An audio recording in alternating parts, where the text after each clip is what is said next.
पिछले video lecture में हमने यूजर रजिस्ट्रेशन फॉर्म का कंसेप्ट सीखा था। नए एम्प्लॉय की पर्सनल डिटेल्स को ऐड किया जाता है। तो आज के वीडियो लेक्चर में हम सीखने वाले हैं first, database connectivity using MySQL. Second, जब हम यूजर का रजिस्ट्रेशन फॉर्म फिल करेंगे, उसकी पर्सनल डिटेल्स फिल करेंगे, तो क्या होगा, ऑटोमेटिकली जो सारी डिटेल्स हैं वो कहाँ सेव हो जाएंगी, डाटाबेस में। फॉर्म फिल करने के बाद सारी की सारी डिटेल्स डाटाबेस में जाके सेव हो जाएंगी। Third, auto generated employee ID. Auto generated employee ID क्या होता है कि हमें बार बार एम्प्लॉय आईडी लिखने की जरूरत नहीं है। नंबर 1, नंबर 2, हर एम्प्लॉय को एम्प्लॉय आईडी मिलती है, यूनिक एम्प्लॉय आईडी मिलती है। तो क्या होगा, बैकएंड से ये एम्प्लॉय आईडी है ना जो, वो ऑटो जनरेट होके आएगी। तो बिना टाइम वेस्ट किए चलते हैं अपने कंप्यूटर स्क्रीन में और सीखते हैं डाटाबेस कनेक्टिविटी यूजिंग माईसीक्वल। तो प्रोजेक्ट स्टार्ट करने से पहले ना आपको अपनी जो कनेक्शन है ना उसको एक्टिव करना पड़ेगा, ठीक है। तो मैं सबसे पहले यहाँ पे जाती हूँ और यहाँ पे ना ये रहा मेरा जैम्प कंट्रोल पैनल, ठीक है।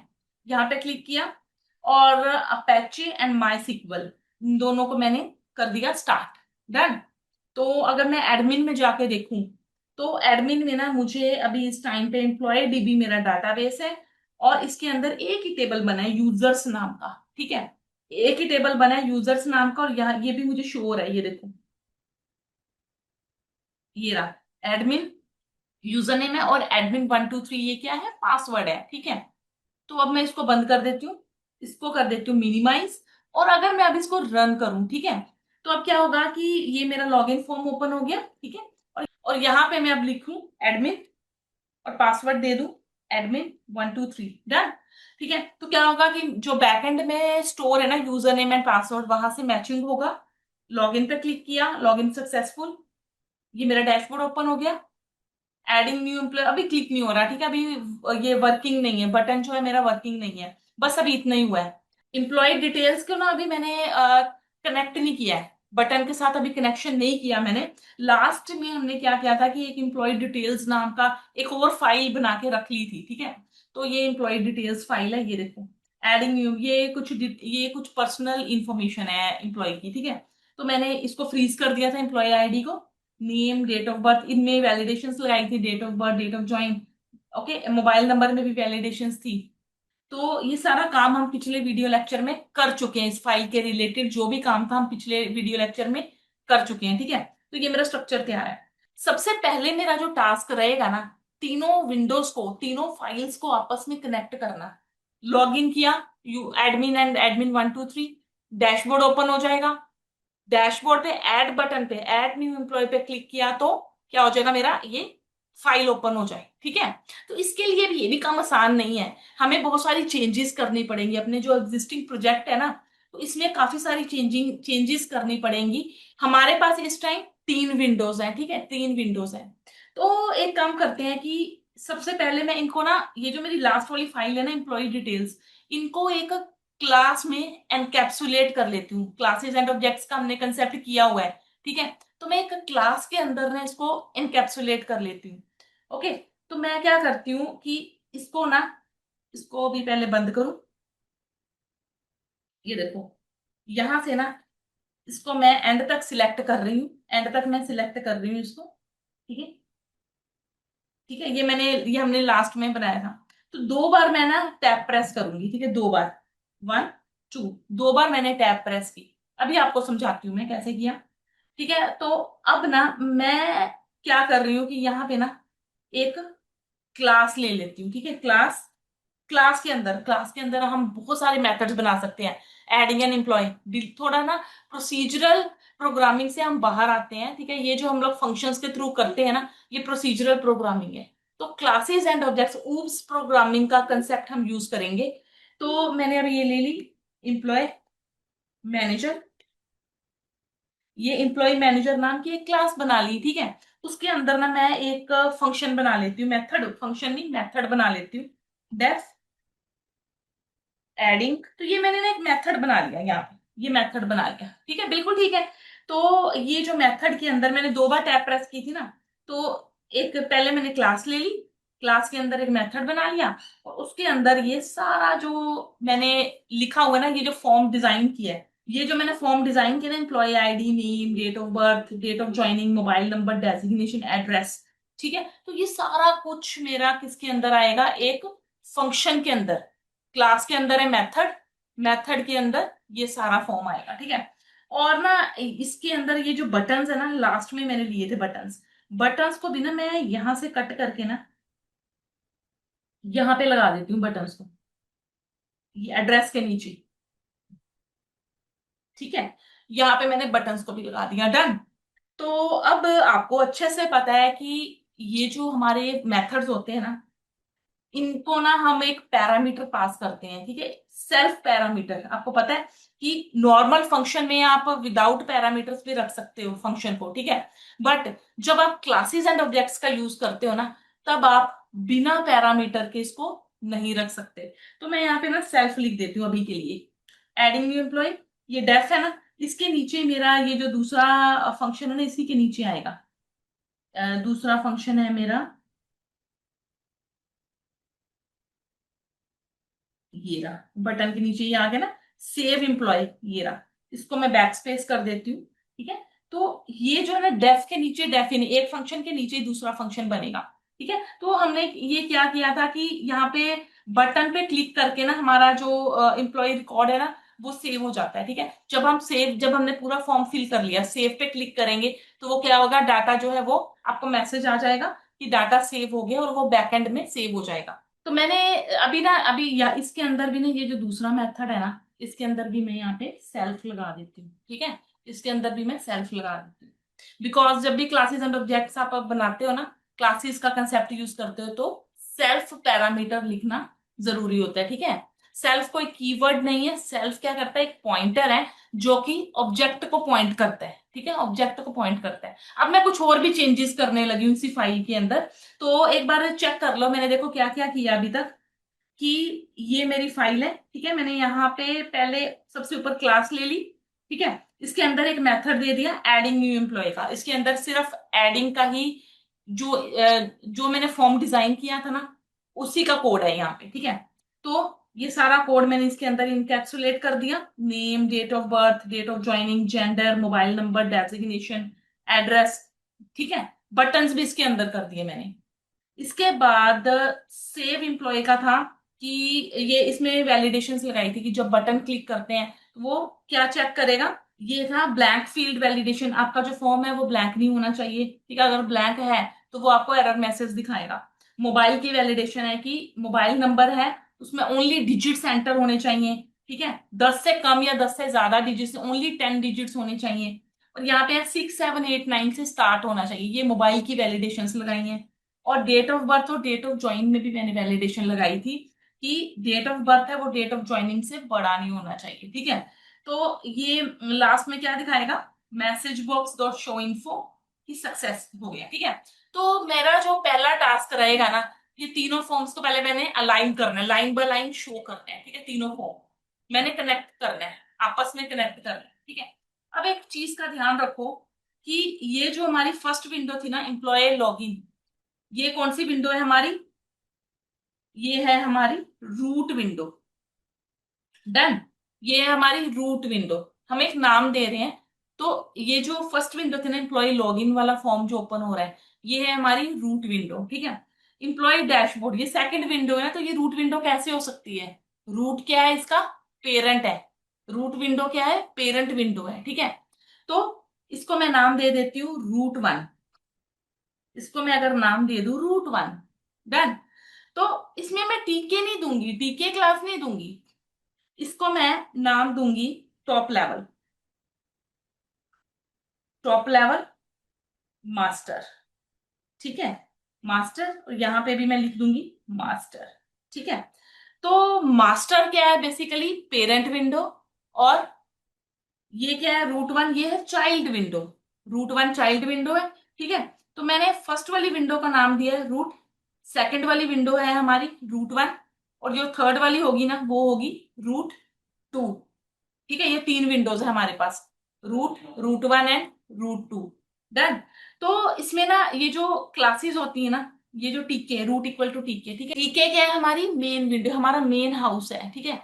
उसके अंदर क्या करते हैं, अगर हम रूम बनाते हैं, ठीक है, तो इसको क्या कहते हैं, हम टॉप लेवल कहते हैं, ठीक है। वो क्या होता है चाइल्ड हो जाता है। हमारी जो मेन घर है ना, उसके अंदर जितने भी हम रूम्स बनाएंगे वो क्या है, हमारी चाइल्ड विंडो है। डन। और इसके लिए ना हम लोग ना बार बार टीके टीके नहीं, हर विंडो के अंदर हम टीके नहीं लिख सकते। टीके तो हमारा मेन है ना, रूट विंडो है टीके। तो हम लोग क्या करेंगे, ये जो दो चाइल्ड विंडोज है ना, डैशबोर्ड और इम्प्लॉय डिटेल्स, इसके अंदर हम टॉप लेवल लेंगे। तो ये टॉप लेवल मैंने यहाँ पे क्यों लिखा है, टॉप लेवल क्या करता है कि एक नई पॉपअप विंडो ओपन करता है, ठीक है। जैसे मैंने अभी जो लॉगिन पे क्रीडेंशियल्स फिल किए हैं ना, एडमिन एडमिन 1 2 3, ओके। तो क्या हो गया, पॉपअप विंडो ओपन होगी। जब मैंने बटन पे क्लिक किया तो एक नई विंडो ओपन होगी, पॉपअप विंडो ओपन होगी, ठीक है। तो टॉप लेवल का यही काम है। और मास्टर क्या होता है, हमारा पेरेंट विंडो। और ये मैंने चाइल्ड क्लासेस ले ली है, रूट वन रूट टू, ये क्या है, हमारी चाइल्ड चाइल्ड विंडो है। तो मैं ना सभी में जहां पे भी मैंने रूट लिखे है ना, डैशबोर्ड वाली फाइल में जहां पे मैंने रूट लिखा है, मैं ना इसका नाम चेंज कर दूंगी रूट 1। मैं यहाँ पे कंट्रोल H करूंगी, और यहाँ पे मैं लिख रही हूँ जहां पे भी मैंने रूट लिखा है, रूट रिप्लेस किसके साथ करना है, रूट 1। ओके,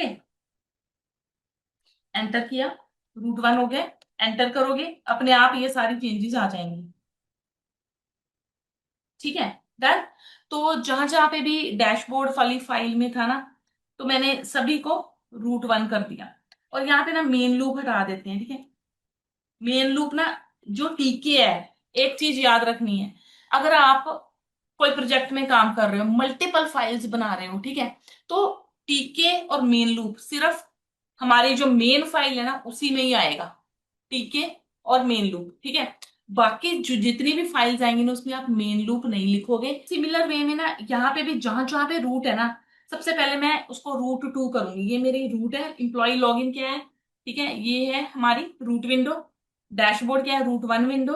और ये है रूट 2 विंडो। तो मैं फिर से यहाँ पे जहां पे भी रूट लिखा है ना, मैं यहाँ पे लिख देती हूँ रूट 2, रूट 2, ठीक है। तो अभी ये फाइंड करेगा। इसको मैं हटा दूंगी रूट डॉट मेन लूप को। तो मैं सभी में एंटर कर रही हूँ, ठीक है। डन। तो इसको हटा देते हैं, ये जो फाइल है ना रूट डॉट मेन लूप, इसको हटा देते हैं, ठीक है। तो मुझे ना यहाँ पे लिखना पड़ेगा इम्प्लॉय डिटेल्स में, यहाँ पे भी ना टीके हटा के ना, यहाँ पे भी मुझे लिखना पड़ेगा टॉप लेवल, टॉप लेवल, ठीक है। यहाँ पे मैं लिख दूंगी मास्टर, ठीक है। कि ये इसका जो मास्टर है ना कौन है, डैशबोर्ड है। जो एम्प्लॉय डिटेल्स की फाइल है ना मेरी, इसका जो मास्टर है डैशबोर्ड। डैशबोर्ड वाली जो फाइल है उसका मास्टर है लॉगिन फॉर्म, ठीक है। तो ये सारी आपस में ना मैं कनेक्शन बना रही हूँ इनका। तो यहाँ पे भी मैं कोमा डाल के ना यहाँ पे भी लिख दूंगी मास्टर। डन। यहाँ पे भी मैंने मास्टर लिख दिया। और इसको इसको मैं हटा देती हूँ, हटा दिया मैंने, रूट डॉट मेन लूप को हटा दिया मैंने। जैसे ये आपका लेबल है ना, यहाँ पे ऐड न्यू एम्प्लॉय है, तो यहाँ पे आपको मेंशन करना पड़ेगा रूट 2, ठीक है। ये किसका पार्ट है, नहीं तो वो कंफ्यूज हो जाएगा, हमें पता नहीं लगेगा कि ये जो आपने टाइटल लिया है वो किसके अंदर है, रूट के अंदर, रूट 1 के, रूट 2 के अंदर है। तो यहाँ पे आपको मेंशन करना पड़ेगा, ठीक है। मैं एक बार चेक कर लेती हूँ। यहाँ पे मैंने फ्रेम के लिए F1 किया हुआ है। तो ये जो लाइन है इसको भी थोड़ा सा छोटा कर देते हैं। ये देखो, ये रीड ओनली इम्प्लॉय आईडी वाली लाइन है ना, तो ये हटा के ना मैं एंट्री के अंदर यहाँ पे कर देती हूँ कोमा डाल के, state equal to read only. यहाँ पे मैसेज आ जाएगा आपके पास, रीड ओनली, ठीक है। तो वो कॉन्फ़िग वाली लाइन मैंने हटा के ना, मैं अभी कुछ और चेंजेस करूंगी। ये देखो, मैंने इसी के अंदर कर दिया। और ये जो लेबल है ना, ये ऑटो जनरेट हो रहा है, तो इसके इसको प्लेस को भी मैं साथ में लिख देती हूँ। इसके ऑब्जेक्ट, इसका जो मैंने वेरिएबल लिया ना उसका फायदा नहीं है, मैं ऐसे कर रही हूँ। ये देखो, ठीक है, डॉट प्लेस कर दिया। इसको भी हटा देते हैं, और एंट्री को भी इसकी। तो ठीक है, मैंने एम्प्लॉय आईडी का कोड भी थोड़ा सा छोटा कर दिया, कंपैक्ट कर दिया, ठीक है। बिकॉज इसका ना मेरे को कोई यूज करना ही नहीं, मुझे इसमें कुछ लिखना ही नहीं, ऑटो जनरेट होके आएगी ना। तो फिर मुझे जरूरत नहीं है, इसके वेरिएबल बनाने की जरूरत नहीं थी। तो फिर मैंने क्या किया है कि इसको एंट्री लेके डॉट प्लेस, जब आप वेरिएबल नहीं बनाते ना, तो आप डॉट प्लेस करके ऐसे लिख सकते हो, ठीक है। तो अब मैंने नेक्स्ट में यहाँ पे नेम है ना, ये नेम एंट्री, ठीक है, यहाँ पे मैं लिख देती हूँ सेल्फ डॉट, नहीं तो एरर दिखाएगा, सेल्फ डॉट नेम एंट्री। तो मैं ना जितने भी एंट्री फील्ड्स है ना, सभी में ना यहाँ पे सेल्फ डॉट लगा देती हूँ। ठीक है। क्यों क्यों लगाया मैंने सेल्फ? क्योंकि अभी मैं क्लासेस के अंदर काम कर रही हूँ। ठीक है। क्लासेस के अंदर आपको क्या करना पड़ता है, ये सेल्फ कुछ नहीं है, पॉइंट कर रहा है एक पर्टिकुलर ऑब्जेक्ट को। ठीक है। तो आपको सेल्फ का यूज करना पड़ेगा। तो जहां जहां पे मैंने एंट्री फील्ड ली है ना, लेबल्स में नहीं लगा रही, लेबल्स में नहीं लगाना आपको, यहाँ यहाँ पे सारी जगह में ना सेल्फ डॉट लगा रही हूँ।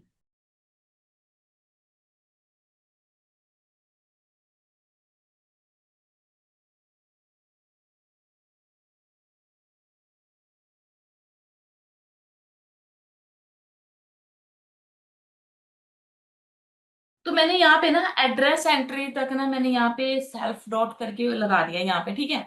इसके बाद ना यहाँ भी आपको लगाना पड़ेगा। ये देखो यहाँ पे एरर शो हो रहा है ना, एरर शो हो रहा है बिकॉज ये अभी क्लास के अंदर है, मैंने यहाँ पे सेल्फ लिया हुआ है। तो यहाँ भी मुझे लगाना पड़ेगा, ये देखो।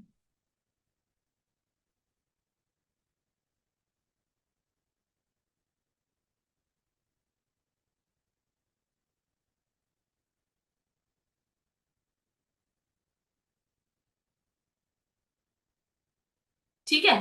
तो मैंने यहाँ पे भी ना सेल्फ डॉट करके यहाँ पे लगा दिया।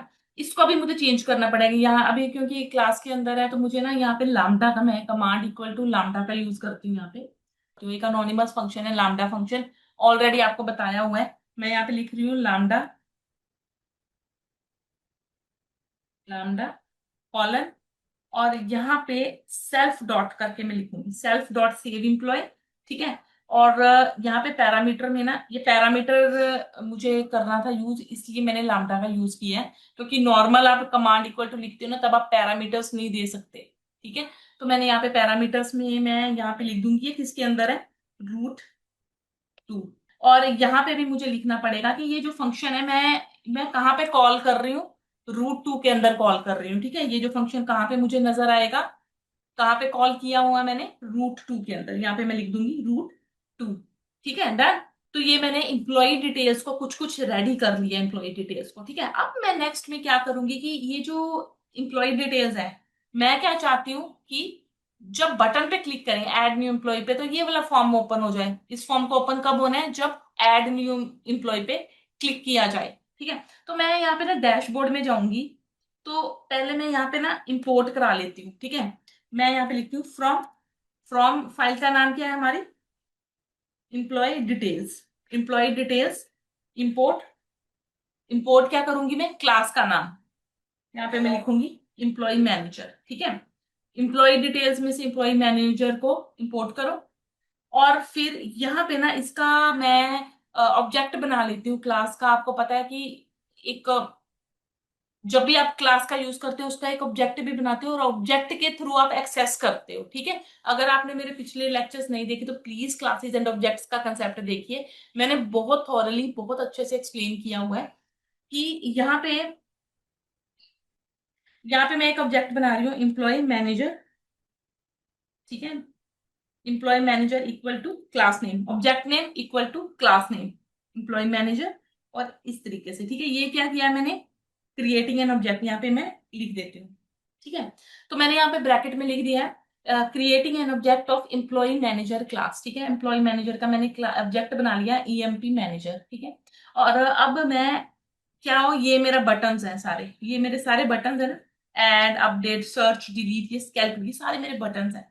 तो मैं ऐड के अंदर ना, यहाँ पे मैं यहाँ पे लिखूंगी command equal to lambda, lambda. ठीक है। तो ऑब्जेक्ट के थ्रू मैं एक्सेस करूंगी। मैं यहाँ पे लिख रही हूँ ईएमपी मैनेजर डॉट, क्या नाम है, ये देखो आ गया ना, एडिंग न्यू एम्प्लॉय। फंक्शन का नाम क्या था, एडिंग न्यू एम्प्लॉय, यहाँ पे जो थी एम्प्लॉय डिटेल्स में जो थी ना, एडिंग न्यू एम्प्लॉय। ठीक है। तो इसको मैंने यहाँ पे कॉल करवाया है, एडिंग न्यू एम्प्लॉय, यहाँ पे मैंने क्या किया, कॉल करवाया है। ठीक है। तो यहाँ पे ना आ जाएगा रूट वन, ब्रैकेट के अंदर मैं लिखूंगी root one, because root one के अंदर है ये। ठीक है। मैं कहाँ पे कॉल करवा रही हूँ, रूट वन के अंदर कॉल करवा रही हूँ। ठीक है, डन। तो बस यही करना था आपको। और एक जगह पे अब एम्प्लॉय लॉगिन में भी चेंज करना है। ठीक है। एम्प्लॉय लॉगिन में भी चेंज करना है आपको। यहाँ पे नीचे जाओगे ना, ये मैंने बनाया था रूट डॉट डिस्ट्रॉय, आपने लिखा है ना रूट डॉट डिस्ट्रॉय। इसका मतलब है कि जब आप लॉगिन में क्रीडेंशियल फिल करते हो, एडमिन एडमिन 1 2 3, लॉगिन बटन पे क्लिक करते हो, तो क्या होता है, डैशबोर्ड ओपन हो जाता है और वो डिस्ट्रॉय हो जाता है। ठीक है, तो डिस्ट्रॉय की जगह ना मैं यहाँ पे लिखने वाली हूँ विड्रॉ। अब मैं चेंज कर रही हूँ थोड़ा सा, विड्रॉ, विड्रॉ हो जाए, डिस्ट्रॉय ना हो, विड्रॉ हो जाए। और एम्प्लॉय डैशबोर्ड, ठीक है, ये अभी किस कहाँ पे है, कहाँ पे कॉल करवा रही हूँ मैं, रूट के अंदर कॉल करवा रही हूँ एम्प्लॉय डैशबोर्ड को। ठीक है, इसके अंदर ये ओपन हो जाएगा ना। तो एक बार मैं इसको रन करके देखती हूँ प्रोग्राम को। ये खुल गया। यहाँ पे अगर मैं लिखूं एडमिन और पासवर्ड आ जाएगा admin123 है। तो लॉगिन पे क्लिक किया, लॉगिन सक्सेसफुल, ये डैशबोर्ड ओपन हो गया। ठीक है, अब मुझे देखना है कि मेरा ऐड फॉर्म हो रहा है कि नहीं, एडिंग न्यू एम्प्लॉय, ये ओपन हो गया, डन।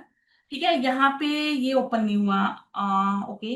ये जो बटन है ना, यहाँ पे मैंने एक्चुअली दिया नहीं होगा, मैं एक बार चेक कर लेती हूँ। यहाँ पे ना बटन्स के अंदर, एम्प्लॉय डिटेल्स में जो बटन्स हैं, ये बटन्स के अंदर भी आपको यहाँ पे मेंशन करना पड़ेगा कि कहाँ पे है बटन्स। ठीक है, मैं अगर यहाँ पे लिख लूँ रूट टू के अंदर है ना बटन्स, कोमा डाल के, तो अब ये बटन जो है मेरे विजिट, क्योंकि जो कंपाइलर है वो कंफ्यूज हो जाता है कि मेंशन तो करो, रूट 1 है रूट है हमारी लॉगिन विंडो, रूट 1 है डैशबोर्ड, रूट 2 है एम्प्लॉय डिटेल्स, तो आपको किसके अंदर शो करना है। ठीक है, तो इसकी वजह से ये थोड़ा कंफ्यूजन हो गया, यहाँ पे मैं रूट 2 लिख देती हूँ। ठीक है, तो अब मैं फिर से एक बार रन करके देखती हूँ। यहाँ पे मैंने लिया एडमिन, और यहाँ पे ले लिया admin123, लॉगिन पे क्लिक किया, लॉगिन सक्सेसफुल, ओपन हो गया। ओके, ऐड बटन पे क्लिक किया तो ये मेरा फॉर्म आ गया। ठीक है, बट एक चीज आप देखो, ये देखो मैं ना यहाँ पे क्लिक करूँ ना, वो पीछे चला गया फॉर्म। ठीक है, ऐसे नहीं होता ना, एक फिक्स चाहिए मुझे वो फॉर्म कि ये जो पेरेंट है ना, पेरेंट पीछे रहे, अगर जो भी पॉपअप मैंने ओपन किया ना वो सबसे ऊपर आना चाहिए। ठीक है, कहाँ गया मेरा पॉपअप, इसको पहले मैं देखती हूँ, इसको थोड़ा स्मॉल करके, स्मॉल कर लिया, पीछे आ गया। ठीक है, तो ये मतलब ये आपस में कनेक्टिविटी हो चुकी है, बट ये है कि आपस में ना लिंकअप एक थोड़ा सा स्ट्रक्चर्ड वे में होना चाहिए। ठीक है, ताकि मैं पीछे वाला जो पेरेंट विंडो है ना उसको टच ना करूं। ये देखो, ये एडिंग न्यू पे क्लिक किया था, तो मतलब ऐसे नहीं होना चाहिए, पीछे वाली जो विंडो है वो एक्टिव नहीं होनी चाहिए, वो आगे नहीं आनी चाहिए। ठीक है, ये पीछे नहीं जानी चाहिए। तो यहाँ पे मैंने क्लिक किया तो वो पीछे चला जाएगा और ये आगे आ जाएगा। तो अभी इसको भी ठीक करते हैं सबसे पहले। तो इसको ठीक करने के लिए ना मैं यहाँ पे जाऊंगी, इंप्लॉय डिटेल्स में जाती हूँ। ठीक है, इंप्लॉय डिटेल्स में जाके ना ऊपर आते हैं, ऊपर आते हैं। तो यहाँ पे ना कुछ मैं आपको अभी पहले मैं लिख लूँ, फिर आपको बताती हूँ मैं क्या क्या काम है इसका। मैं यहाँ पे लिखूंगी रूट 2 डॉट ट्रांजिएंट,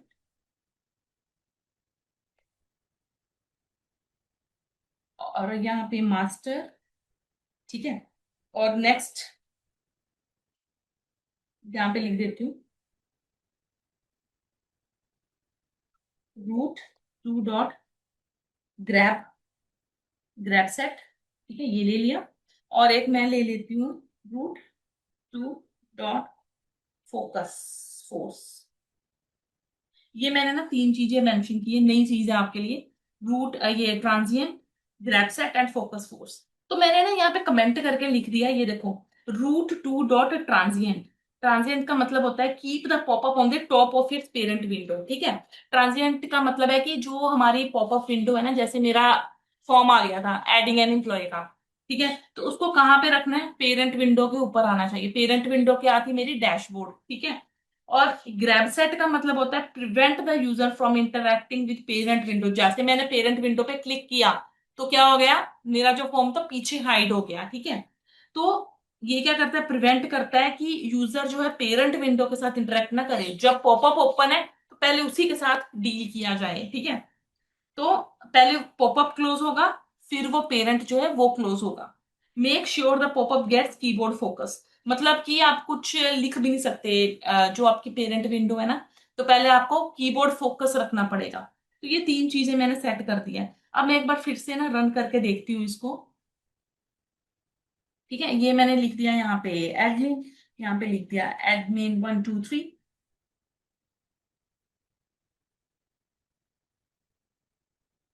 लॉगिन पे क्लिक किया, लॉगिन सक्सेसफुल। ठीक है, ये मेरी आ गई विंडो। ठीक है, अब मैं यहाँ पे ना देखो ये मैक्सिमाइज भी नहीं हो रहा। ये अगर मैं पेरेंट विंडो के साथ छेड़छाड़ कर रही हूँ ना, ये देखो क्लिक कर रही हूँ, इसको मैं बंद कर रही हूँ। यहाँ पे है ना, ना तो क्लोज हो रही है पेरेंट विंडो। ठीक है, वो पहले कह रहा है कि पहले भी चाइल्ड विंडो विंडो के साथ डील करो, पहले ये बंद होगी, फिर वो पेरेंट विंडो जो है वो बंद होगी। ठीक है, तो ये देखो पेरेंट विंडो के साथ कुछ भी नहीं हो पा रहा। ये देखो ना तो क्रॉस का साइन ये चल रहा है, ना मिनिमाइज, ना कुछ भी नहीं। पेरेंट विंडो जो है वो बिल्कुल फिक्स है, और जो हमारी पॉपअप विंडो है ना वो एक्टिव है। जो एक्टिव विंडो है ना, बस उसी में हम काम कर सकते हैं। तो अगर मैं यहाँ पे कैंसिल करती हूँ तो ये पेरेंट विंडो और ये दोनों क्लोज हो जाएंगे। तो अब तक का हमारा मेन काम हो चुका है। ठीक है, हमने क्या किया है कि लाइन बाय लाइन ना तीनों फाइल्स को आपस में लिंकअप कर दिया है। सबसे बड़ा काम था कि एक फाइल, एक क्या है हमारी लॉगिन की जो फाइल है वो क्या है हमारी रूट फाइल है। ठीक है, और जो डैशबोर्ड है वो है रूट 1, और इंप्लॉय डिटेल्स क्या है हमारा रूट 2। ठीक है, तो हमने एक डिफाइन कर दिया है कि हमारे पास तीन फाइल्स हैं, उनको उनको स्ट्रक्चर्ड वे में ना कैसे एक दूसरे के साथ लिंक कर दिया है। ठीक है, लॉगिन पे क्लिक करेंगे तो डैशबोर्ड ओपन हो जाएगा, डैशबोर्ड पे हम लोग कोई बटन पे क्लिक करेंगे तो हमारा जो नेक्स्ट पॉपअप ओपन हो जाएगा। ठीक है, और ये आपस में लिंक्ड अप है, इंडिपेंडेंट नहीं है। ठीक है, इसके लिए हमने ये सारी जो ऑप्शंस लिखी थी ना, ये जो transient, grab, set, focus, force, ठीक है, ये आपको मैंने बता दिया कि ये सारा कुछ एक दूसरे के साथ लिंक बिठाने के लिए था, कि ये जो फाइल्स आपस में कनेक्ट। टॉप लेवल का यूज हम पॉपअप विंडो को डिस्प्ले करने के लिए यूज करते हैं। ठीक है, तो ट्रांजिएंट, ग्रैब सेट, ये सारा कुछ आपको मैंने अभी बता दिया। तो नेक्स्ट चलते हैं अपनी डाटाबेस कनेक्टिविटी की तरफ। तो इसके लिए हम क्या करेंगे, यहाँ पे ना सबसे पहले मैं लिखूंगी इंपोर्ट माई सिक्वल डॉट कनेक्टर। डन।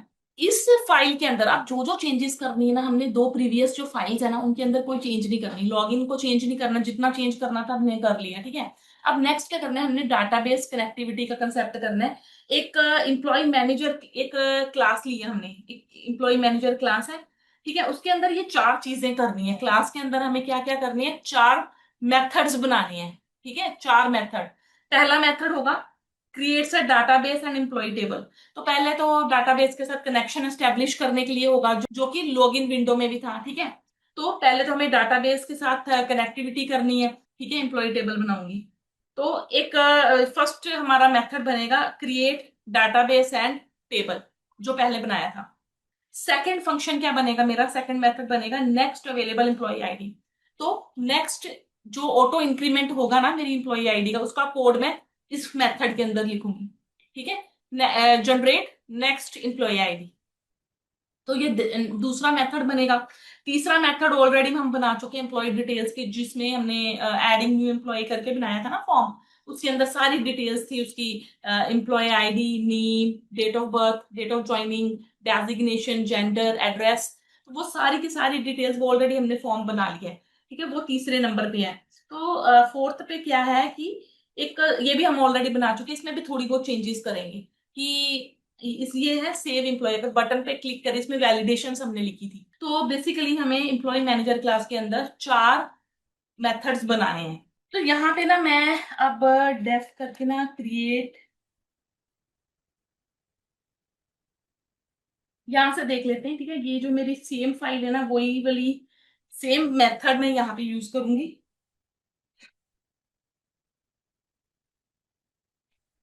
ठीक है, क्रिएट डेटाबेस एंड टेबल, और इसी का जो कोड है ना, मैं इसी में कुछ चेंजेस करूंगी। यही कोड ना, सेम कोड मैं यहाँ पे कॉपी कर लेती हूँ। ये देखो सेम कोड मैंने कॉपी कर लिया, और यहाँ यहाँ तक, और एम्प्लॉय डिटेल्स में जाके ना मैंने कर दिया पेस्ट। ठीक है, तो इसको थोड़ा सा सेट कर देते हैं। ठीक है, तो मैंने ना सेम कोड यहाँ पे कॉपी कर लिया। तो अब मैं देखती हूँ कि इसमें क्या क्या चेंजेस की जरूरत है। एक तो फर्स्ट हमने ये क्लास ली है। ठीक है, क्लास के अंदर यहाँ पे मुझे ना सेल्फ लिखना पड़ेगा। ठीक है, आपको ऑलरेडी बताया हुआ है कि जब क्लासेस एंड ऑब्जेक्ट्स करवाया था, कि जब भी हम क्लासेस लेते हैं उसके अंदर जो भी मेथड डिफाइन करेंगे तो हमें एक पैरामीटर नेसेसरी डिफाइन करना ही पड़ेगा, वो है सेल्फ पैरामीटर। ठीक है, तो इसके अंदर ये ट्राई वाला कंसेप्ट है, बिल्कुल ठीक है। ये कनेक्शन एस्टेब्लिश कर रहा है, कनेक्ट टू माई सीक्वल, ये ऐसे ही रहेगा।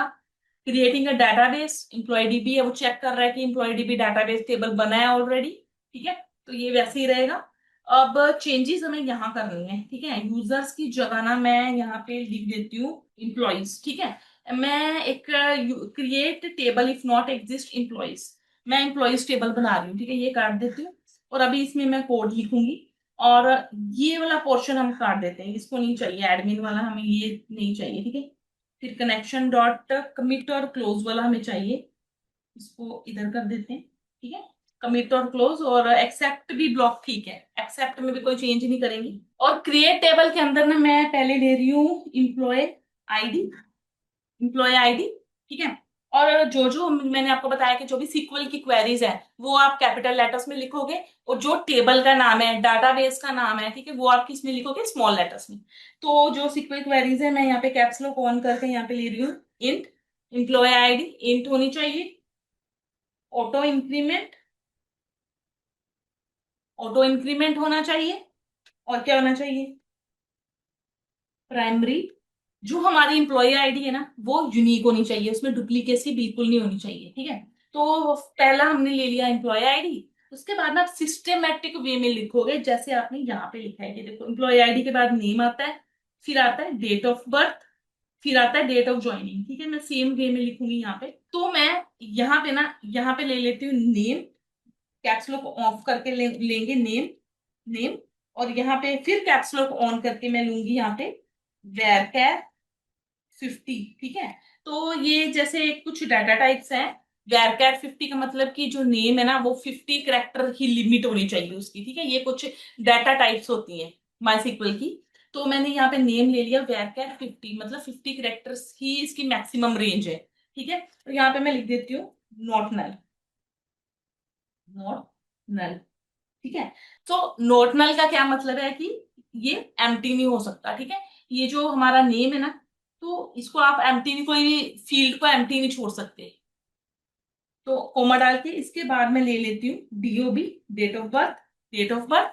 ठीक है, और इसकी जो डाटा टाइप है डेट, और यहाँ पे फिर से नॉट नल, नॉट नल। ठीक है, ये भी एम्प्टी नहीं हो सकता। थर्ड जो है क्या था हमारा, date of join, date of joining, तो इसको भी डेट फॉर्मेट में और नॉट नल। डन। ठीक है, अब नेक्स्ट देखते हैं इसके बाद कौन सा था, आपको ना बिल्कुल सिस्टमेटिक वे में सारा लिखना है, डेट ऑफ ज्वाइनिंग, फिर आ गया जेंडर मोबाइल डेजिग्नेशन एड्रेस।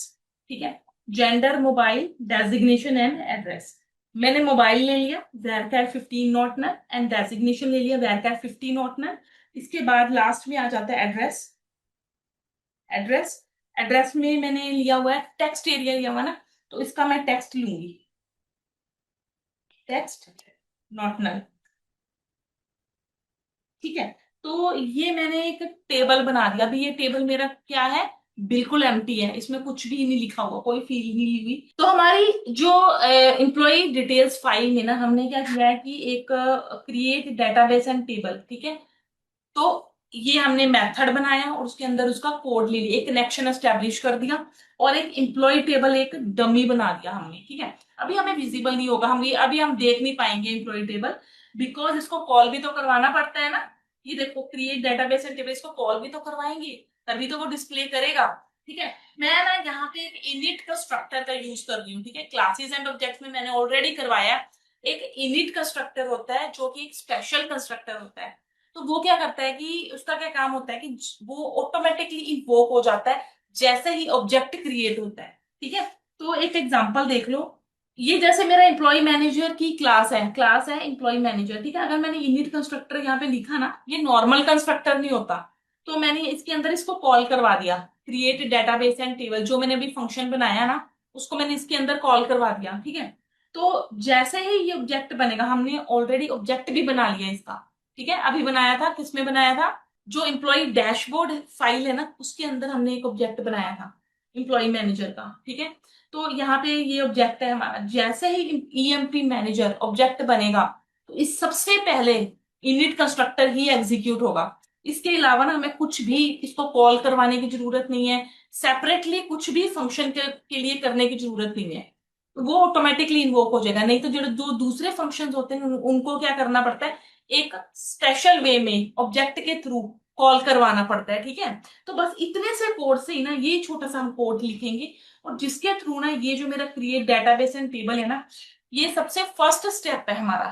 ठीक है, कि जब हम जैसे रन कर रहे हैं तो हमारा डाटाबेस कनेक्टिविटी पहले करेक्ट होनी चाहिए। ठीक है, एम्प्लॉय टेबल बना हुआ होना चाहिए, तभी तो हम फॉर्म फिल करेंगे तो जो डिटेल्स है वो टेबल के अंदर जाएंगी, डाटाबेस के अंदर जाएंगी, है ना। तो इसके लिए ना ये देखो मैंने ना यहाँ पे कॉल ऑब्जेक्ट बनाया हुआ था, ये एम्प्लॉय डैशबोर्ड है, ये रहा, ये मेरा ऑब्जेक्ट था। EMP manager equal to employee manager, और ऑब्जेक्ट की हेल्प से मैंने क्या किया था, फंक्शन को कॉल कराया था ऐड न्यू एम्प्लॉय। जब आपको फॉर्म नजर आ रहा है ना, जो एडिंग एन एम्प्लॉय का फॉर्म है, रजिस्ट्रेशन फॉर्म है, आपको नजर आ रहा है, वो इसकी वजह से नजर आ रहा है। ठीक है, तो ऑब्जेक्ट के थ्रू मैंने फंक्शन को कॉल करवाया था। ठीक है, हर फंक्शन को ऑब्जेक्ट के थ्रू हम कॉल करवाते हैं, बट इस केस में नहीं होगा। ये एम्प्लॉय डिटेल्स है, अगर मैं यहाँ पे लिख दूं, यहाँ पे एंटर करके अगर मैं ले लूं डेफ इनिट, अगर मैं यहाँ पे इनिट कंस्ट्रक्टर ले लूं, अंदर लिख दिया सेल्फ। ठीक है, और सेम चीज मैं यहाँ पे कॉल करवा दूं, सेल्फ नहीं लूंगी मैं यहाँ पे। ठीक है, सेल्फ हटा देती हूँ, यहाँ पे लिख दूंगी मैं सेल्फ डॉट। ठीक है, डन। तो अब क्या होगा कि अब जो सबसे पहले मेरा यही काम, यही जो इन्वोक होगा ना, ठीक है, जब भी मेरा, जैसे ही मेरा प्रोग्राम एग्जीक्यूट होगा, जैसे ही मैं रन करूंगी, तो सबसे पहले मेरा इनिट कंस्ट्रक्टर कॉल होगा और डाटाबेस कनेक्शन वो चेक होगा। ठीक है, अब मैं दोबारा से इसको रन करके देखती हूँ प्रोग्राम को।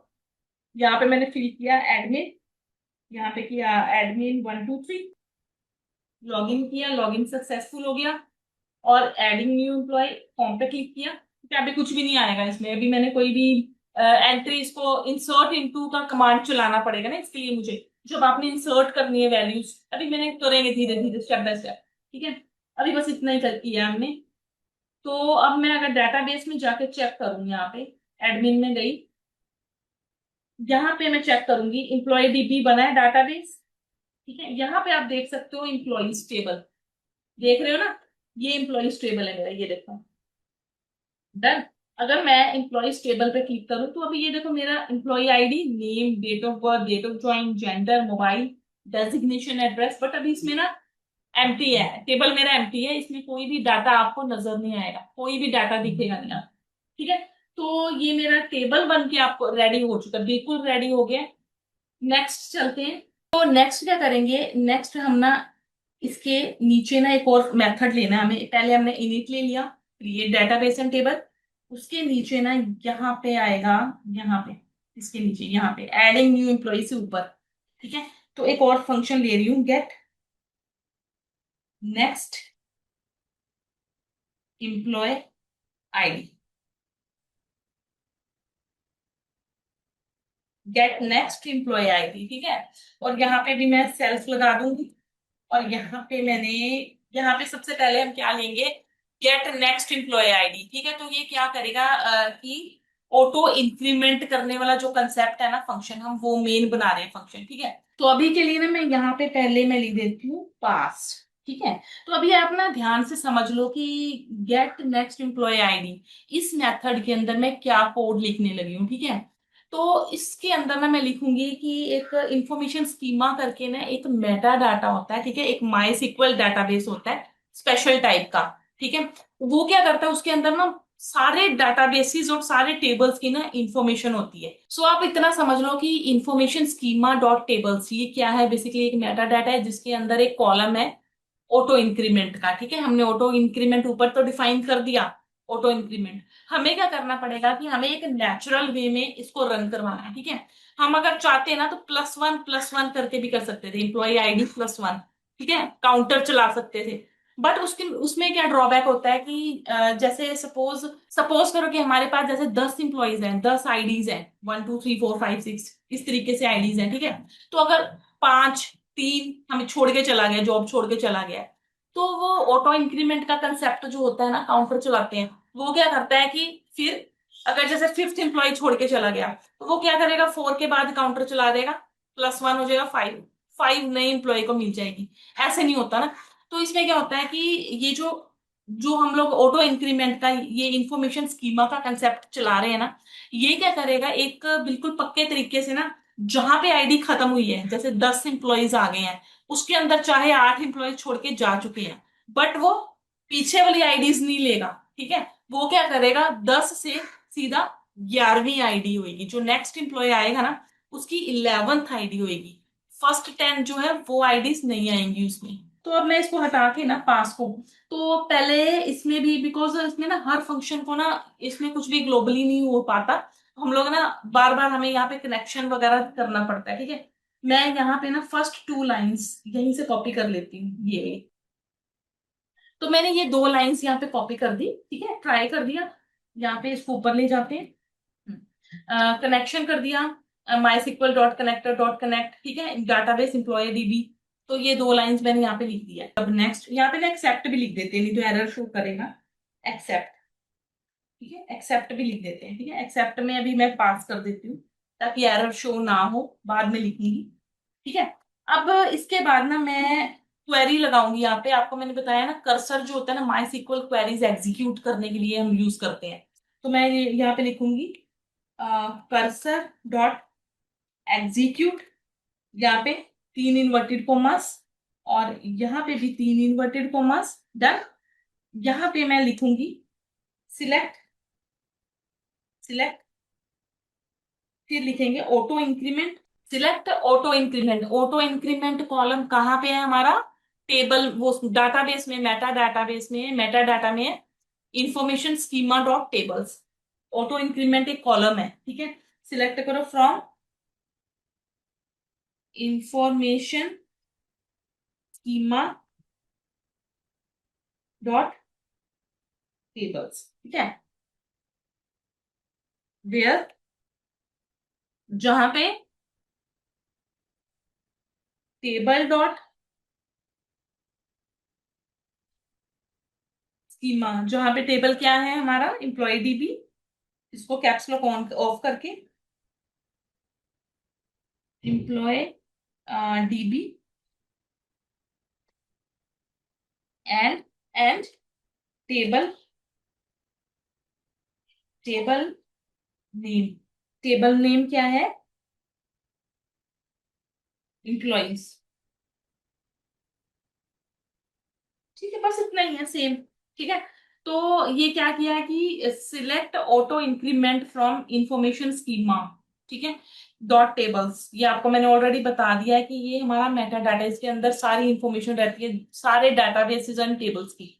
वेयर टेबल स्कीमा क्या है, एम्प्लॉय डीबी, हमें उसमें से एम्प्लॉय डीबी डाटाबेस में से, एम्प्लॉय डीबी डाटाबेस में से एम्प्लॉय टेबल सिलेक्ट करो और उसमें ऑटो इंक्रीमेंट लगा दो। ठीक है, नेक्स्ट आ जाता है कि इसके बाद हम यहाँ पे लिखेंगे नेक्स्ट आईडी, एक वेरिएबल ले लिया मैंने, next ID equal to cursor dot fetch, fetch क्या करना है, 0th इंडेक्स, ठीक है। और फिर इसके बाद हम कर देंगे कनेक्शन डॉट क्लोज, कनेक्शन को क्लोज कर देंगे और इसके बाद रिटर्न करवा देंगे, रिटर्न नेक्स्ट आईडी, ठीक है, रिटर्न नेक्स्ट आईडी करवा देंगे। और इसमें एक्सेप्ट में क्या आ जाएगा, एक्सेप्ट रिटर्न दिस। तो इसका मतलब है कि अगर तो ऑटो इंक्रीमेंट का कंसेप्ट लगाओ, ये बेसिकली बहुत स्ट्रॉन्ग कंसेप्ट है ये ऑटो इंक्रीमेंट का। ठीक है, तो ये क्या करता है बेसिकली कि जितने भी आपके एम्प्लॉयज है, 100 एम्प्लॉयज है, तो आपको अगला नंबर दे देता है 101। बीच में जो एम्प्लॉयज छोड़ के है ना, उनके नंबर आपको अलॉट नहीं करेगा, वो नेक्स्ट नंबर आपको देगा। ठीक है, और ये हमने कहाँ से उठाया है, इंफॉर्मेशन स्कीमा डॉट टेबल्स में से। ठीक है, और इसमें से हमने फेच किया एम्प्लॉय डीबी और एम्प्लॉयज को फेच किया कि जो हमारा मेन टेबल है ना, मेन डाटाबेस है, उसमें से एम्प्लॉय डीबी में एम्प्लॉयज टेबल में जाके ये ऑटो इंक्रीमेंट का कंसेप्ट लगाओ और इसको फेच कर लो। ठीक है, जो हमारा फर्स्ट रो का 0th इंडेक्स है उसको फेच करेगा और रिटर्न कर देगा नेक्स्ट आईडी, जो अगली आईडी, सपोज अभी 5वें पे है तो 6 नंबर कर देगा लॉग। ठीक है, एक्सेप्ट रिटर्न पे किया है कि अगर अगर तो कुछ भी माई सीक्वल कनेक्टिविटी में या कुछ भी प्रॉब्लम है तो हमें एक एरर ना दे, हमें एक एम्प्टी स्ट्रिंग रिटर्न कर दे।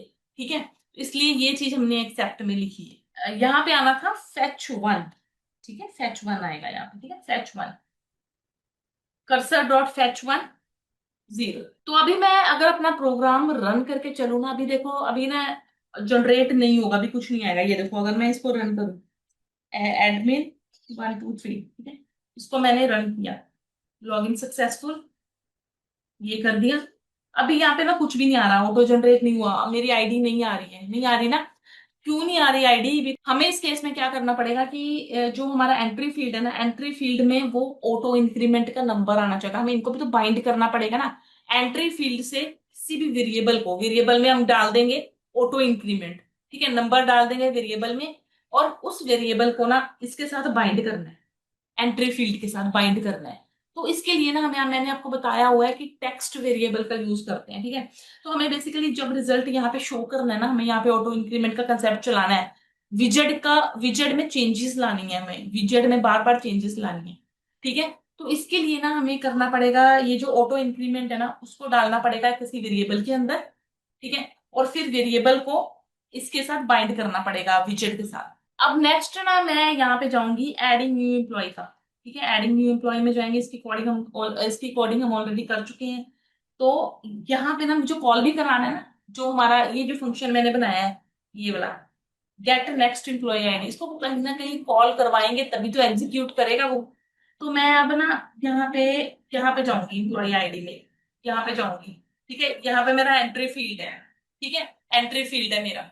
मैं अब क्या करूंगी यहाँ पे कि इसको ना एंट्री फील्ड के साथ बाइंड करना है मुझे, एंट्री फील्ड के साथ।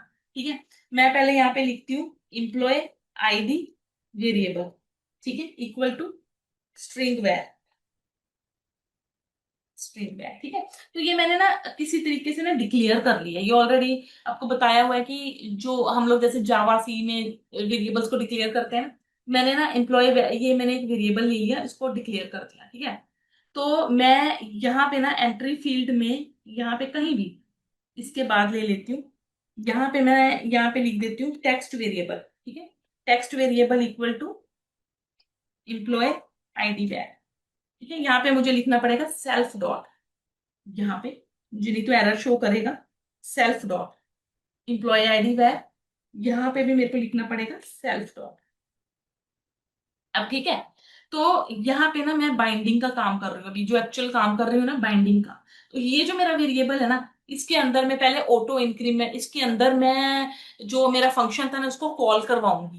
ठीक है, कि ऑटो इंक्रीमेंट का जो भी प्रोसेस है इसके अंदर हो, इसके अंदर होना चाहिए।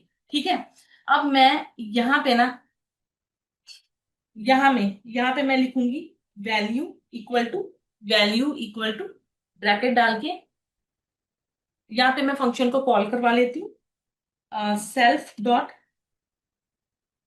गेट नेक्स्ट एम्प्लॉय आईडी, अपने आप आ गया। ठीक है, यहाँ फंक्शन को मैंने कॉल करवा लिया, self dot next employee ID. ठीक है, अब क्या करते हैं कि ये जो अभी मैंने, ये पहले एक वेरिएबल ले लिया, ठीक है, उसको मैंने डिक्लेयर कर दिया स्ट्रिंग वेर में। ठीक है, तो वैल्यू इक्वल टू, ये मैंने फंक्शन को कॉल करवा लिया, इसके अंदर कॉल करवा लिया। ठीक है, और यहाँ पे ना मेरे को एक स्ट्रिंग लेना पड़ेगा, str करके स्ट्रिंग लेना पड़ेगा। क्यों लेना पड़ेगा? बिकॉज ये स्ट्रिंग वेर में है ना। ठीक है, तो हम लोग नंबर्स ले रहे हैं, तो इसको मैंने ये टाइप कास्ट कर दिया, इसको str में कर दिया कन्वर्ट। जैसे अभी मैंने क्रिएट टेबल किया था ना, ओनली एम्प्टी टेबल है। ठीक है, अब मैं उसकी वैल्यूज कैसे इंसर्ट करूंगी, ये देखो, insert into employees, name, date of birth, date of joining, ये सारे जो उसके फील्ड्स है ना वो सारे लिखने पड़ेंगे आपको, अगर एम्प्लॉइज के अंदर आपको वैल्यूज को इंसर्ट करना है टेबल के अंदर। ठीक है, तो वैल्यूज आप इस तरीके से इंसर्ट करोगे।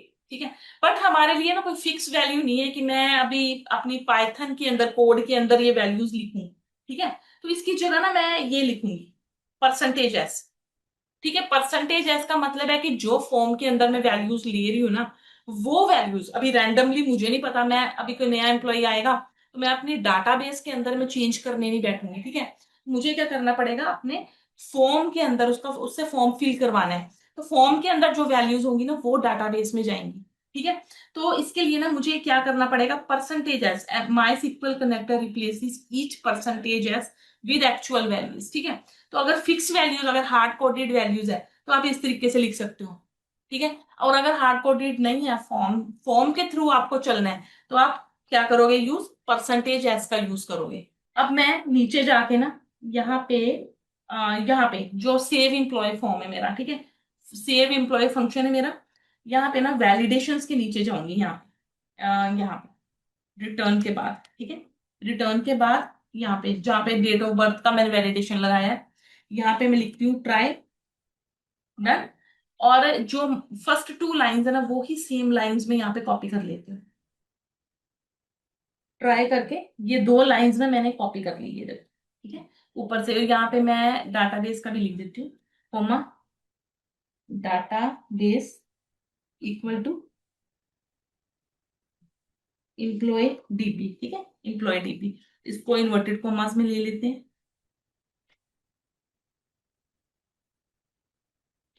चलो, cursor equal to connection dot cursor, इसके बाद ना कर्सर डॉट एग्जीक्यूट। अब मुझे एग्जीक्यूट करवाना है, ठीक है, क्या एग्जीक्यूट करानी है कमांड, इंसर्ट इनटू। तो मैं कैप्स लॉक ऑन करूंगी, इंसर्ट इनटू एम्प्लॉइज।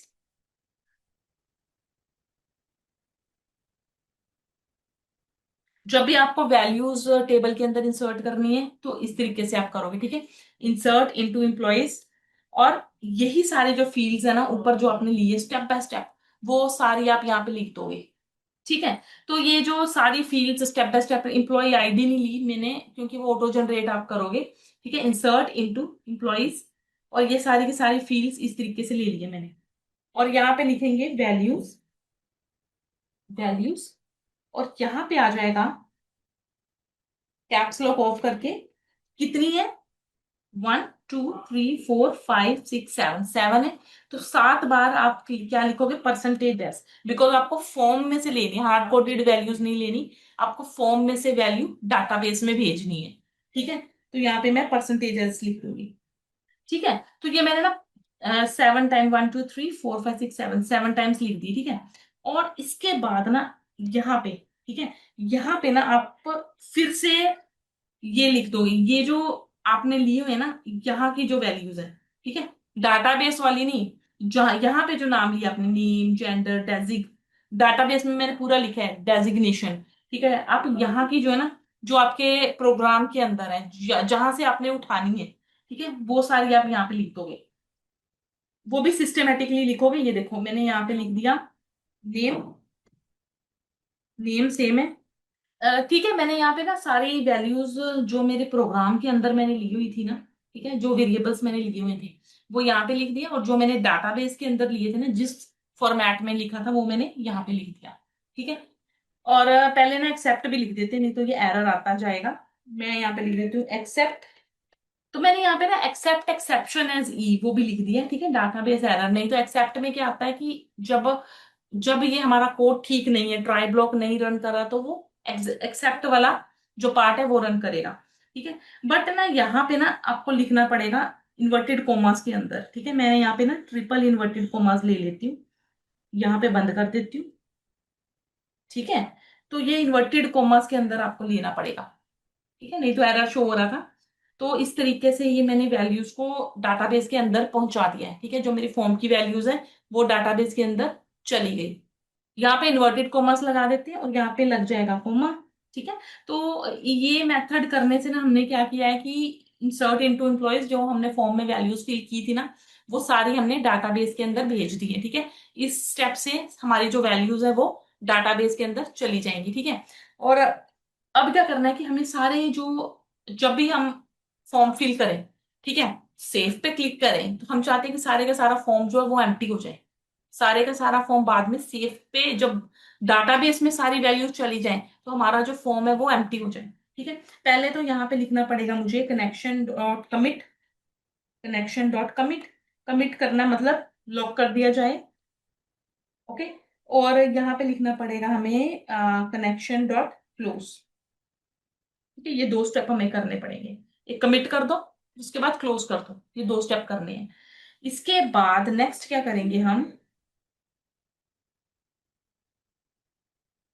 ये जो लाइन है ना, message box dot show info, ये यहाँ पे इसको कट करके ना यहाँ पे लिख देते हैं। ठीक है, ये लाइन यहाँ पे आनी चाहिए कि जब ये डाटाबेस के अंदर चली जाती है ना, फिर हमें मैसेज बॉक्स शो करेगा कि एम्प्लॉय सेव्ड सक्सेसफुली, जब सारी डिटेल्स चली जाएंगी।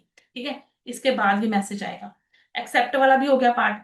और इसके बाद सारे जो फील्ड्स हैं उनको एम्प्टी करना है। तो हमारे पास जो फील्ड्स हैं अभी, नेम, जेंडर, डेजिग्नेशन, ठीक है, एम्प्लॉय को छेड़ेंगे नहीं, एम्प्लॉय आईडी को, नेम, जेंडर, डेजिग, तो यही फील्ड्स हम यहाँ पे लेंगे। तो यहाँ पे मैं लिख दूंगी सेल्फ डॉट नेम एंट्री। ठीक है, एंट्री फील्ड्स आपको खाली करनी है ना, डॉट डिलीट, डिलीट कर दो, कहां से, 0 to एंड, एंड तक डिलीट कर दो। ठीक है, और इसी को मैं कॉपी कर देती हूँ। जेंडर, डेजिग्नेशन, उनके सबके लिए ना यही चल जाएगी। इसको मैंने कॉपी करके यहाँ पे कर दिया पेस्ट। ठीक है, नेम एंट्री हो गया। इसके बाद धीरे धीरे इसके नेक्स्ट लेंगे जेंडर। इसके बाद आ जाता है एड्रेस। यहाँ पे एड्रेस को आप ऐसे डिलीट नहीं करोगे, यहाँ पे लिखोगे एड्रेस, एड्रेस एंट्री। ठीक है, यहाँ पे आ जाएगा 1.0, वो टेक्स्ट एरिया था ना हमारा, 1.0, यहाँ पे बंद करो एंड, ऐसे आएगा। तो इसमें ना मैं जो हमारी डेट ऑफ ज्वाइनिंग है ना, जो हमारा डेट ऑफ बर्थ है वो तो सेट हो रखा है 2006। ठीक है, 2006 पे सेट हो रखा है, 1 जनवरी 2006। डेट ऑफ ज्वाइनिंग है ना, सब क्लियर होने के बाद क्या हो जाए, आज की करंट डेट यहाँ पे शो हो जाए। मैं यहाँ पे लिख देती हूँ self dot date of join entry. ठीक है, डॉट सेट डेट। ठीक है, यहाँ पे सेट डेट करेंगे, सिंपल है। सेट डेट, कौन सी डेट सेट करनी है आपको। ठीक है, तो मैंने यहाँ पे ना कुछ चेंजेस ये कर दिया है कि हमारा जब फॉर्म सबमिट हो जाएगा तो अपने आप जो फील्ड्स हैं वो एम्प्टी हो जाएंगी। ठीक है, तो ये कुछ चेंजेस कर दी है। यहाँ पे मैं लिख देती हूँ self dot employee ID variable. ठीक है, ये सेट हो जाए, सेट हो जाए, किससे सेट हो जाए, यहाँ पे मैं लिख देती हूँ, यही वाला चीज मैं ना कॉपी कर लेती हूँ यहाँ पे।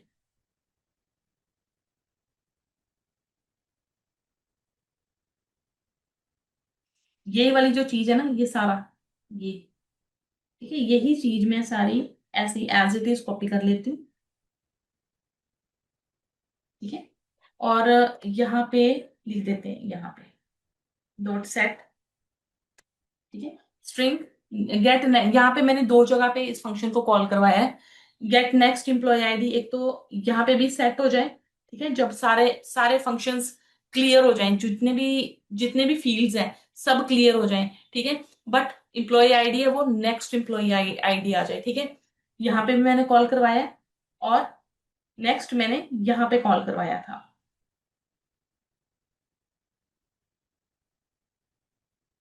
एम्प्लॉय आईडी के अंदर। ठीक है, एक फंक्शन को get get next employee ID को मैंने दो जगह पे कॉल करवा दिया है।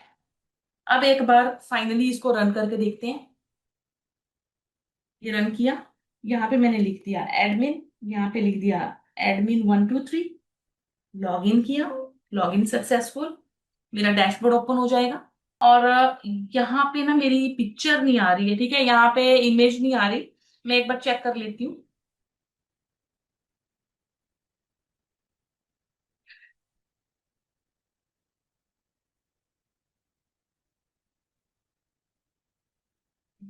तो ये इमेज में ना मेरे को यहाँ पे लिखना चाहिए था, यहाँ पे रूट के अंदर। ठीक है, ये आपको देखो हमारे पास तीन विंडोज है ना इस टाइम पे, हमें मेंशन करना पड़ेगा कि ये कौन सी विंडो की इमेज आएगी।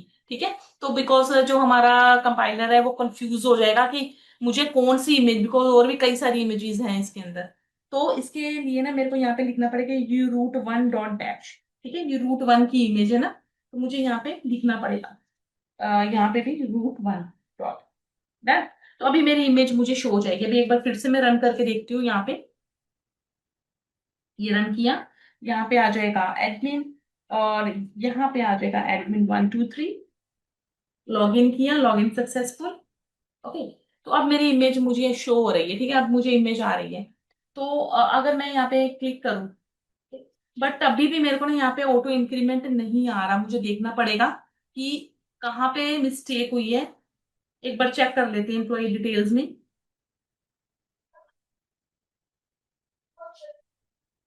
चेक कर लेते हैं एक बार। यहाँ पे ना गेट नेक्स्ट एम्प्लॉय आईडी, ये मेन फंक्शन है, ये चेक कर लेते हैं एक बार। Select auto increment from information schema dot tables where table underscore schema आना है यहाँ पे, ठीक है, मैंने डॉट लिख दिया यहाँ पे। Table underscore schema equal to employee DB and table name equal to employees. बस यही गलती थी। तो एक बार फिर से अब रन करके देखते हैं, अब आना चाहिए हमारा auto generated employee ID. Admin, admin 123, login, login successful, picture आ रही है, एड न्यू एम्प्लॉय। ये हमारा एम्प्लॉय आईडी आ रहा है, ठीक है। अब मैं पहले ना 2-3 फॉर्म्स फिल करके दिखाती हूँ आपको। जैसे मैंने यहाँ पे लिया जतिन, डेट ऑफ बर्थ, यहाँ पे मैंने 2006 के, देखो बाद का नहीं आएगा डाटा, ठीक है, 2006 से पहले का मैं फिल कर देती हूँ 15। मैंने एक क्राइटेरिया लगाया है 19 साल से कम नहीं होनी चाहिए एज, ठीक है। डेट ऑफ ज्वाइनिंग, तो डेट ऑफ ज्वाइनिंग तो मैं कोई भी दे सकती हूँ, ये मैंने 5 तारीख दे दी, ठीक है। जेंडर मेल, मोबाइल नंबर यहाँ पे 10 डिजिट्स का होना चाहिए, 1 2 3 4 5 6 7 8 9 10, ठीक है। अगर मैं कम का देती हूँ, अगर मैं कम का देती हूँ तो मुझे एरर मैसेज दिखाएगा। डेजिग्नेशन मैनेजर कर दिया मैंने। एड्रेस लिख दिया 34A पार्क स्ट्रीट, ठीक है। मैं अगर यहाँ पे सेव एम्प्लॉय पे क्लिक करूँ तो यहाँ पे आ रहा है मोबाइल नंबर में 10 डिजिट्स होने चाहिए, 1 2 3 4 5 6 7 8 9 10, ठीक है, ये 10 कर दिया मैंने। सेव एम्प्लॉय किया तो ये सेव हो जाएगा, ठीक है। ओके पे क्लिक किया तो ये करंट डेट आ गई, मैंने वो डेट ऑफ ज्वाइनिंग पे लगाया था ना लास्ट में, सेट कर दिया था करंट डेट, तो ये आज की डेट मुझे दिखा रहा है, ठीक है। तो ये नंबर एम्प्लॉय आईडी भी चेंज हो गया। नेम में कर देती हूँ यहाँ पे सुदीप्ता, यहाँ पे डेट ऑफ बर्थ में कुछ भी दे देती हूँ, और डेट ऑफ ज्वाइनिंग में सेम ही रखूंगी, और जेंडर कर दिया मैंने female. Mobile number, mobile number पे भी वैलिडेशंस लगी हुई हैं कि 6 7 8 9 से स्टार्ट होना चाहिए, ठीक है। यहाँ पे मैं 10 डिजिट्स का दे रही हूँ, 1 2 3 4 5 6 7 8, ये मैंने मोबाइल नंबर दे दिया। डेजिग्नेशन मैंने दे दिया यहाँ पे मैनेजर। एड्रेस दे दिया 3023 B, यहाँ पे दे देती हूँ ग्रीन एवेन्यू, ठीक है। कोई भी मैंने एड्रेस दे दिया। सेव एम्प्लॉय पे क्लिक किया, सेव हो गया, सब कुछ ठीक है। और नंबर 3 आ गया, देखो ऑटो जनरेट हो रहा है एम्प्लॉय आईडी। अब मैं अगर मैं यहाँ पे करूँ बंद कर दूं, ठीक है, ये देखो, ये भी मैंने दूसरा जो हमारा मास्टर विंडो है ना वो ओपन नहीं होगी जब तक मैं चाइल्ड विंडो को क्लोज नहीं करूंगी, फिर मास्टर विंडो को क्लोज कर पाऊंगी, ठीक है। और अब मैं डाटाबेस में जाके अगर देखती हूँ, यहाँ पे जाके, ठीक है, यहाँ पे गई इम्प्लॉय डीबी डाटाबेस में, इम्प्लॉइज में जाके, तो यहाँ पे ये जो मेरे 2 रिकॉर्ड्स है ना, जतिन और सुदीप्ता, ये जो मैंने 2 रिकॉर्ड्स बनाए हैं, ये ऑलरेडी सेव हो चुके हैं। जो जो मैं वहां पे फॉर्म में फिल करूंगी ना, जिन जिन बच्चों के रिकॉर्ड, वो सारे के सारे हमारे डाटाबेस में सेव होते जाएंगे। और लास्ट में आपको क्या करना है, जब आपका सारा काम कंप्लीट हो जाएगा, लास्ट में आपको यहाँ पे स्टॉप करना है, ठीक है। यहाँ पे आपको डाटाबेस को बंद भी करना बहुत जरूरी होता है। आज के वीडियो लेक्चर में बस इतना ही। अगले वीडियो लेक्चर में हम सीखेंगे कि एक एग्जिस्टिंग एम्प्लॉय को हम सर्च कैसे कर सकते हैं। हमारी जो की है एम्प्लॉय आईडी, हम पर्टिकुलर एम्प्लॉय का कोड लिखेंगे और उसके थ्रू हम क्या करेंगे, उसका रिकॉर्ड पूरा फेच करेंगे। एक एम्प्लॉय का रिकॉर्ड डिलीट कैसे किया जा सकता है, तो ये सारे कंसेप्ट हम सीखने वाले हैं अगले वीडियो लेक्चर में। अभी तक अगर आपने मेरा चैनल को सब्सक्राइब नहीं किया, लाइक नहीं किया, शेयर नहीं किया, तो प्लीज लाइक कीजिए, सब्सक्राइब कीजिए एंड कमेंट भी कीजिए। Thank you.